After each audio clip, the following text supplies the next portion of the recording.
Sesta corsa, prova di categoria BC per cavalli anziani e il centrale di giornata si corre solo in 5. Il numero 1 Country Jal Marco Volpato, 2 Cracco P Enrico Bellei, 3 Can dei Greppi Marco Stefani, 4 Brooklyn Lux Alessandro Gocciadoro, in seconda fila 7 Brivio d'Elite Antonio Di Nardo.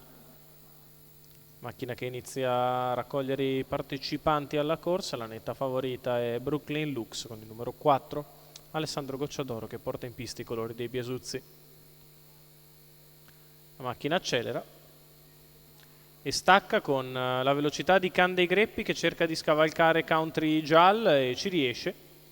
All'imbocco della prima curva in vantaggio Can dei Greppi e al suo esterno Brooklyn Lux, alla corda rimane Country Jal, quindi Crack OP alla retroguardia Brivio d'Elite.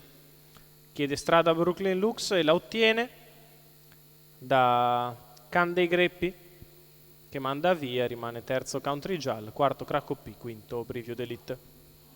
Sulla retta opposta alle tribune rallenta il ritmo Alessandro Gocciadoro in salchi alla figlia di From Above che completa in 29,1 i primi 400 metri. Brooklyn Lux, Can dei Greppi, Country Jal, Crack OP e Brivio d'Elite. Fila indiana dopo 600 metri di corsa in 45,2, passaggio davanti alle tribune.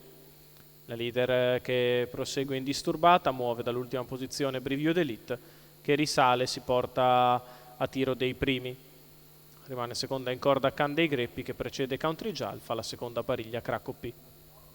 Un minuto spaccato per i primi 800 metri di corsa della leader che si mantiene sempre in vantaggio. Su Can dei Greppi e Brivio d'Elite, poi Country Jal e Crack OP, il chilometro in 1,14,4. Brooklyn Lux in vantaggio, accelera ora, guadagna margine su Can dei Greppi e Brivio d'Elite, quindi sempre Country Jal e Crack OP.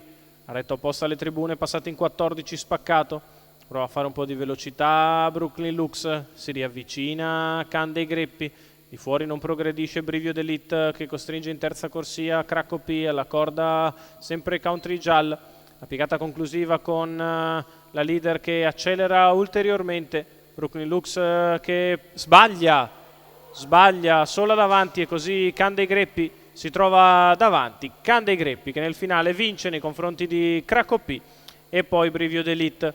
28,9 la chiusa che ovviamente è presa all'inizio su Brooklyn Lux, alla fine su Can dei Greppi. Marco Stefani che vince con Can dei Greppi, Enrico Stefani al training, i colori della scuderia Nitto, la vittoria di Can dei Greppi che sfrutta l'errore di Brooklyn Lux. Secondo finisce Crack OP avanti a Brivio d'Elite, la vittoria di Can dei Greppi nel centrale di giornata. Marco Stefani.